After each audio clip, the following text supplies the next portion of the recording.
क्या आपको पता है कि राधा जी की मृत्यु कैसे हुई और तब श्री कृष्ण जी कहाँ थे? नहीं? तो आज हम आपको इस वीडियो में बताएंगे कि आखिर राधा जी की मृत्यु कैसे हुई।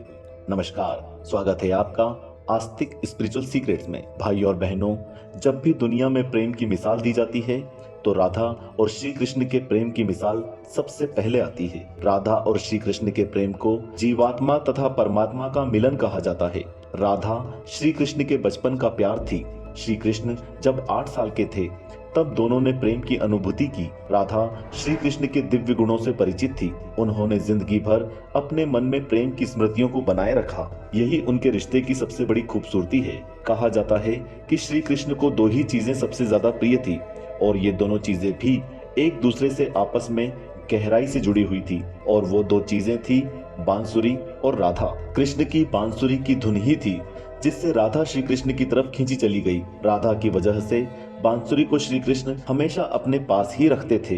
भले ही श्री कृष्ण और राधा का मिलन नहीं हो सका, परंतु उनकी बांसुरी उन्हें हमेशा एक सूत्र में बांधे रही। श्री कृष्ण के जितने भी चित्रण मिलते हैं उनमें बांसुरी जरूर रहती है। बांसुरी श्री कृष्ण से राधा के प्रति प्रेम का प्रतीक है। वैसे तो राधा से जुड़े कई अलग अलग विवरण मौजूद हैं, लेकिन एक प्रचलित कहानी कुछ इस प्रकार है। भगवान श्री कृष्ण से राधा पहली बार तब अलग हुई थी जब मामा कंस ने बलराम और श्री कृष्ण को आमंत्रित किया था। वृंदावन के लोग ये खबर सुनकर दुखी हो गए थे।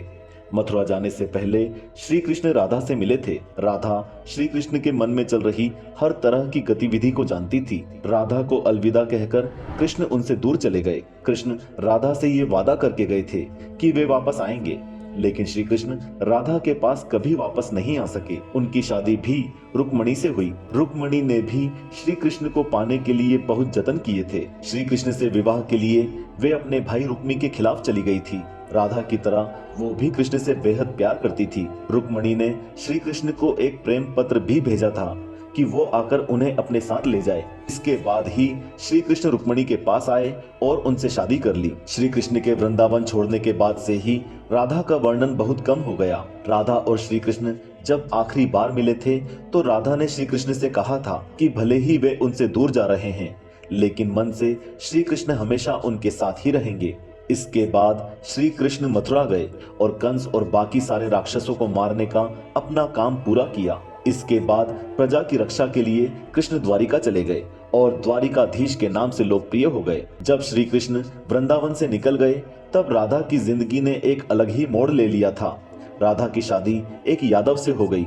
राधा ने अपने दाम्पत्य जीवन की सारी रस्में निभाई और बूढ़ी हुई, लेकिन उनका मन तब भी श्री कृष्ण के लिए समर्पित था। राधा ने पत्नी के तौर पर अपने सारे कर्तव्य पूरे किए। दूसरी तरफ श्री कृष्ण ने अपने देवीय कर्तव्य निभाए। सारे कर्तव्यों से मुक्त हो जाने के बाद राधा आखिरी बार अपने प्रियतम श्री कृष्ण से मिलने गई। जब वे द्वारिका पहुंची तो उन्होंने श्री कृष्ण से रुक्मणी और सत्यभामा के विवाह के बारे में सुना, लेकिन वे दुखी नहीं हुई। जब श्री कृष्ण ने राधा को देखा तो वे बड़े प्रसन्न हुए। दोनों संकेतों की भाषा में एक दूसरे से काफी देर तक बातें करते रहे। राधा जी को कान्हा की नगरी द्वारिका में कोई नहीं पहचानता था। राधा के अनुरोध पर कृष्ण ने उन्हें महल में देविका के रूप में नियुक्त किया।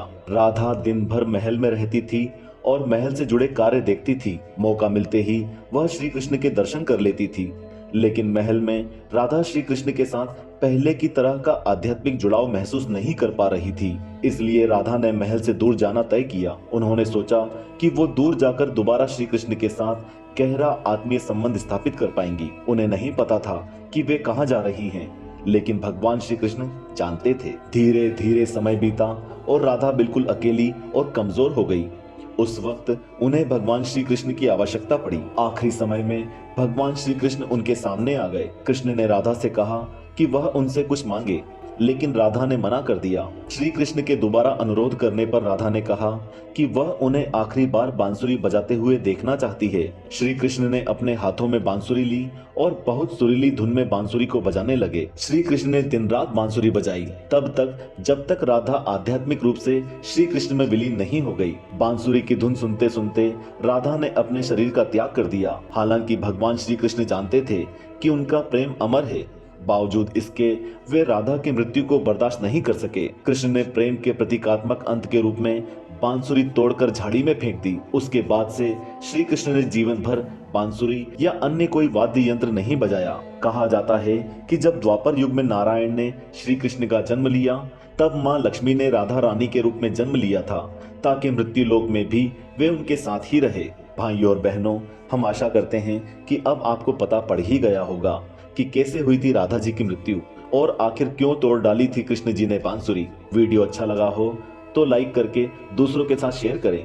अपनी राय कमेंट बॉक्स में कमेंट करके जरूर बताएं। नए लोग चैनल को सब्सक्राइब कर घंटी वाला निशान अवश्य दबाएं। जय श्री कृष्ण। राधे राधे।